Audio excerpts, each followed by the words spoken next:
Deus precisava de um povo, de uma nação, para que o seu filho pudesse nascer no futuro. E essa nação que o Senhor escolheu, uma terra bem no meio do planeta Terra. Ainda sem nome, porque esse nome iria surgir através de Jacó, que depois se tornaria Israel, após aquela batalha épica com o anjo, aquela guerra, a qual o feriu na coxa, e ele passou a se chamar Israel. Então vai acontecer a chegada de Jacó até essa terra que foi prometida. Já era uma terra já utilizada por outros povos, mas Israel chegou lá, o povo de Israel, descendente de Israel, de Abraão, de Isaque, eles vão chegar e vão conquistar essa terra, a famosa conquista de Jericó e a chegada da terra prometida através de Josué, Calebe, naquela visita anterior dos príncipes que chegaram para visitar a terra. Moisés não entrou, mas Josué e Calebe entraram juntamente com os povos. Tem uma história linda, maravilhosa, que é a história de Raabe, e essa conquista de uma terra que emana leite e mel. Leite não dá na terra.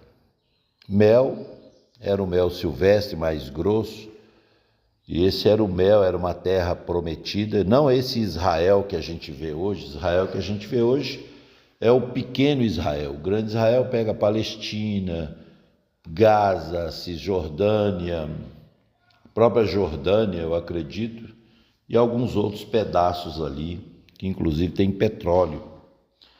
Mas a parte reservada para Israel, ela foi de uma negociação no projeto Balfour, de um inglês que fez a demarcação.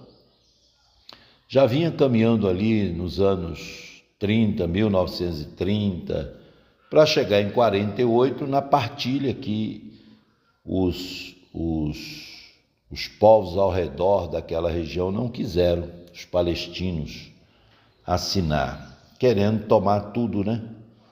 Então Israel pegou o pedaço que lhe era direito. Quando houve a guerra, o ataque das nações contra Israel, Israel foi ocupando espaço. Ocupou a faixa de Gaza, Cisjordânia, também ocupou Jerusalém Oriental, se não me falha a memória, acho que é oriental mesmo, os Montes Golãs, que era importante, de onde descia água para abastecer Israel, e, consequentemente, ocupou também os Montes Sinais, a qual veio um acordo com o Egito e a devolução depois, não sei até quando esse acordo. O importante dizer que o povo sempre quis algo, terra, Israel sempre quis terra, até para se tornar nação. Profeticamente, ele chega a essa condição de possuir a terra, quando Davi, ele, naquela batalha lá no monte, naquele monte, Davi, que eu creio que é uma das passagens mais fortes, no Monte Moriá, quando ele compra aquela terra, né, aquela eira de Araúna, os Jebuseu. Então Davi comprou aquelas terras, conforme a imprensa quer passar, de que pertence aos palestinos. Nada disso. Um lugar onde está a cúpula de Al-Aqsa, chamado Domo da Rocha, colocado pelos muçulmanos nos anos 600 depois de Cristo, mas ali é um lugar realmente sagrado para o judeu. É onde foi construído o templo, o famoso Templo de Salomão, que Davi não pôde construir. porque Deus achou sangue nas mãos de Davi, ou seja, Davi praticou algumas coisas que o impediu de ser o construtor do templo de Salomão. E o próprio Salomão foi quem construiu o templo, e você vai ver isso em 2 Crônicas, capítulo 2, como também no capítulo 3, a construção do templo. E Jerusalém, por várias vezes, foi invadida, destruídos os muros ao redor de Jerusalém. Jerusalém é uma cidade cercada de muros. Você vê Neemias buscando uma forma de reconstruir os muros, as partes que ele, quando foi ver, através de um chamado de pessoas que lá estava tudo destruído, ele chorou perante o rei, e o rei liberou ele para fazer essa reconstrução. Mas também o templo de Salomão tinha algumas variáveis nelas, algumas coisas. Realmente um monumento, algo que seria muito importante para aquele povo, para sacrificar, que era o local de adoração a Deus. Deus permitiu. Mas se a gente vê ao longo dos anos, várias coisas foram acontecendo no templo, e Deus foi vendo que já não tinha mais necessidade do templo. O templo já não atendia mais. Estava mais como que uma idolatria, aquele monumento, aquele templo sagrado, é claro, para os israelitas, para o povo. E as pessoas estavam vindo do mundo todo para o sacrifício, a adoração em Jerusalém. Imagina hoje se continuasse o templo, com 8 bilhões de pessoas na terra, para estar indo toda semana ou todo ano em Israel para santificar, para sacrificar, na verdade se levar também, se tornaria inviável, né? Hoje as pessoas vão para Israel para passeios turísticos, ver todas as coisas que ocorreram antes de Cristo, durante Cristo e depois. Mas muita coisa mudou. E o templo de Salomão, que foi construído com a chegada de Jesus Cristo aqui na terra, ele vai tendo pouca importância, porque para os judeus, a qual Jesus Cristo veio, mas eles não aceitaram, o que ocorre agora é que não faz sentido mais. As coisas vão mudar. Então, veio para os seus, mas os seus não receberam. Então, seria interessante, mas Jesus Cristo, ele que veio e quando criança ia muito com a sua mãe e seu pai para o sacrifício no templo, e numa dessas viagens ele se perdeu, ele ficou lá no templo da verdade, os pais que se perderam, essa é a realidade, e ele cuidava das coisas do seu pai, pregando, ensinando para todos ali. Mas no capítulo 4, já iniciando o ministério de Jesus, o próprio Jesus disse assim: é necessário passar por Samaria. Se é necessário passar por Samaria, como não entender que Jesus Cristo, nesse exato momento, está fazendo uma transição da igreja, ou seja, povo gentil, né? Os gentílicos estão passando naquela região ali. Jesus está passando por Samaria. Vou ler o texto para vocês aqui. A passagem de Jesus em Samaria, a famosa passagem de encontro da mulher samaritana num poço. Todos nós conhecemos essa história. Jesus pede água, ela não pode dar água porque ela é samaritana. Os samaritanos são um povo que foi colocado ali naquela região. É um povo também que faz os mesmos sacrifícios, porém eles acreditam que há um monte deles que é o Monte Santo. Há o monte deles que é o Monte Santo e não de Jerusalém. tinha essa disputa. E Jesus passou por ali, não era normal. Teria que dar uma volta, o judeu normalmente dava uma volta só para não passar em Samaria. Mas era necessário, a primeira pessoa gentílica a crer em Jesus Cristo. É sensacional isso. Isso faz toda a diferença. E quando ela está muito exaltada, falando do local da adoração, capítulo 4 de João, versículo 19, a mulher samaritana diz assim: disse-lhe a mulher: Senhor, vejo que és profeta. Nossos pais a adoraram neste monte onde ela estava, e vós dizeis que é em Jerusalém o lugar onde se deve adorar. Olha a disputa, qual monte era o lugar de adoração. E Jesus Cristo, que veio com outra proposta, veio salvar um povo, mas o povo não quis, ele vai ter a sua igreja. Diz aqui, disse-lhe Jesus, versículo 21, mulher, crê-me que a hora vem, ou seja, a hora vem em que nem neste monte, nem em Jerusalém adorareis o Pai. O Senhor já está profeticamente dizendo assim, nem aqui no monte seu, nem em Jerusalém vai adorar. Deus não quer mais. A gente vai ver que o ano 70 depois de Cristo, o general Tito vai destruir Jerusalém, consequentemente vai destruir também o templo de Salomão. Deus permitiu que fosse destruído o templo. Até hoje não levantaram o templo não levantou mais.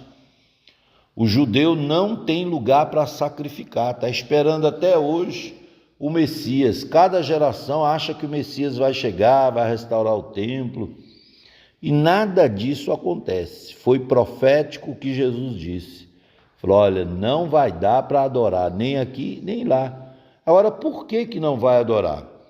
Olhe bem, mas ele vai dizer assim, mas a hora vem, agora em que os verdadeiros adoradores adorarão o Pai. Mas como? No templo de Salomão, ou no templo, ou no monte lá onde estava a mulher samaritana? Não. Mas a hora vem, agora que os verdadeiros adoradores adorarão o Pai em espírito e em verdade, porque o Pai procura tais que assim o adorem. Deus é espírito e importa que os que o adorem em espírito e em verdade.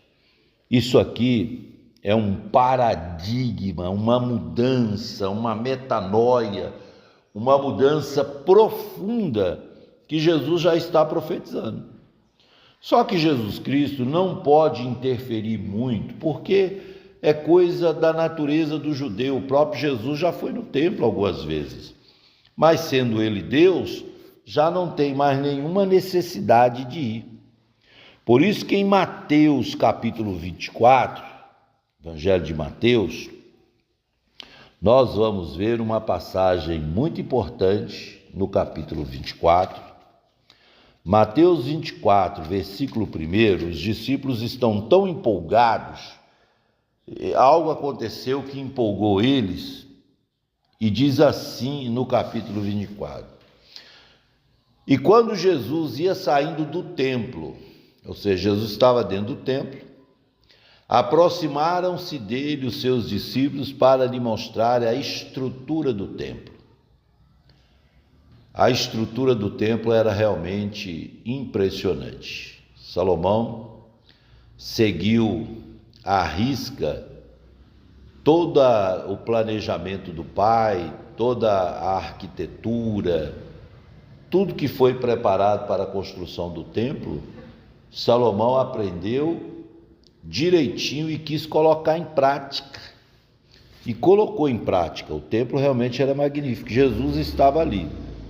No versículo 2 diz assim, Jesus, porém, lhe disse: não vedes tudo isso? Em verdade vos digo que não ficará aqui pedra sobre pedra que não seja derrubado. Ou seja, ele disse, isso aqui vai acabar. E de fato acabou, conforme eu acabei de dizer, nos anos 70, o general Tito destruiu tudo. O que é que ficou? Por incrível que pareça, o que ficou foi um muro, chamado Muro das Lamentações, que os judeus vão lá tocar naquele muro. Quem visita Israel também toca naquele muro, e que não faz nenhum sentido. Por que não faz nenhum sentido? Aquele muro foi construído pelos um dos piores homens que já pisou aqui na terra, chamado Herodes o Grande. Por que ele é chamado Herodes o Grande? É o mesmo que mandou matar aquelas criancinhas na época de Jesus, quando Jesus era bebê. Mandou passar o facão de todas as crianças tentando matar Jesus Cristo. É ele. E é Herodes o Grande porque ele sempre gostou de construções grandes, prédios grandes, Cesareia Marítima, Massada, que é um negócio espetacular, Massada. Ele construiu algo no deserto e fez um palácio lá. Ele que era um assassino, que matou esposa, matou até filhos, era um sanguinário, era um homem muito doido. Ele é que construiu o muro para cercar o templo. Ele construiu o muro. Então hoje eu fico vendo amigos meus que vão em Israel, quando chega diante do muro, a espiritualidade, a cara de bonzinho, de pessoa legal, maravilhosa, e de fato são, mas eles não entendem. Eles tocam no muro. Deus não tem nada a ver com aquilo. Aliás, ele só não derrubou aqueles muros porque não era uma construção feita por Salomão, era uma construção feita por Herodes o Grande. Então nós vemos que o templo, ele foi destruído. E eu aproveito para dizer o seguinte: uma das maiores aberrações que nós temos hoje no Brasil é um templo chamado Templo de Salomão, construído em São Paulo, por um ministério, por uma igreja, que achou que poderia usurpar o título de Templo de Salomão, que por sinal virou um lugar de visitação. É um negócio imponente, porém Deus nunca quis aquele templo. É fake, é um templo fake chamado Templo de Salomão, e não faz nenhum sentido estar em São Paulo. Gastaram horrores de dinheiro para construir aquele templo, que ficou um negócio gigante, mas espiritualmente é um elefante branco, sem sentido, sem razão, a não ser para os seus seguidores e o orgulho de ter um templo que Deus não permitiu. Esse templo vai ser reconstruído em um tempo para frente, profeticamente. É isso que acontece. Então, nós vemos aqui Jesus Cristo por 2 vezes dizer que não faz nenhum sentido aquele templo. Mas pode ser que pessoas, Jesus, o Messias, quem não gosta de chamar ele de Jesus por razões de nomes hebraicos, pessoas que chamam ele de Messias, nós vamos ver uma pessoa importante. Inclusive, recomendo você a ouvir, na verdade, você lê o discurso de um homem impressionante nas Sagradas Escrituras, chamado Estevão, um diácono, um homem importante. Se você ler o capítulo 7, vai chegar um tempo que o discurso dele é um discurso épico, histórico. Reúne-se todos os judeus, não para ouvir uma celebridade, um Pedro, um Jesus, um Paulo, um João, não. Um sacerdote, um fariseu, não. É simplesmente Estevão que começa a contar a história desde a saída do Egito, transicionando, mostrando todas as mudanças, mas ele vai falar algo interessante. Está em Atos 7:48. Mas eu vou ler o 46, que diz assim, que achou graça diante de Deus e pediu que pudesse achar tabernáculo para o Deus de Jacó. Mas olha só o que diz aqui Estevão: mas o Altíssimo não habita em templos feitos por mãos de homens. Que é Salomão, que na verdade só administrou, foram homens, sacerdotes, construtores que fizeram o templo. Feito por mãos de homens, como diz o profeta, o céu é o meu trono. É claro que Deus não habita em templos feitos por mãos de homem. Normalmente os templos hoje, nos dias de hoje, são templos maravilhosos que abriga a igreja. Hoje não abriga mais Deus. Deus não quer saber de templos, não, mas abriga a igreja. A igreja ocupou o espaço que eles dizem que era de Deus. Deus quer habitar dentro da gente, dentro do nosso coração. Quem habita em templos hoje é a igreja, e ela habita em qualquer lugar. Ela pode habitar na casa de César, ela pode habitar num culto familiar, numa célula, numa esquina, numa praça, em prédios, galpões, em qualquer lugar a igreja tem acesso. Mas Deus não habita em templos feitos por mãos humanas. Agora, isso tornou um problema. Quando foi dito isso, Estevão prossegue: a terra, o estrado dos meus pés. Que casa me edificareis, diz o Senhor? Ou qual é o lugar do meu repouso? Porventura não fez a minha mão todas essas coisas? Homens de dura cerviz, incircuncisos de coração e ouvido, vós sempre resistis ao Espírito Santo, assim vós sois como vossos pais. Olha só como o Senhor chama a atenção do povo daquela época, os israelitas, os judaizantes, o qual dos profetas não perseguiram vossos pais, até matar os que anteriormente anunciaram a vinda do justo, que é Jesus, do qual vós agora fostes traidores e homicidas, vós que recebeste a lei por ordenação dos anjos e não guardaste. Porque é difícil guardar a lei. Se você tiver que guardar a lei, que é boa, são mais de 600. E aí existem leis morais, leis, outros tipos de leis aí, mas tudo é lei. Vós que recebeste a lei por ordenação dos anjos, não a guardaste. E ouvindo eles, plural, isso, todo o povo que estava ali, enfureciam-se em seus corações e rangiam os dentes contra ele. Ele quem? Estevão. Quem é que range os dentes? São cães.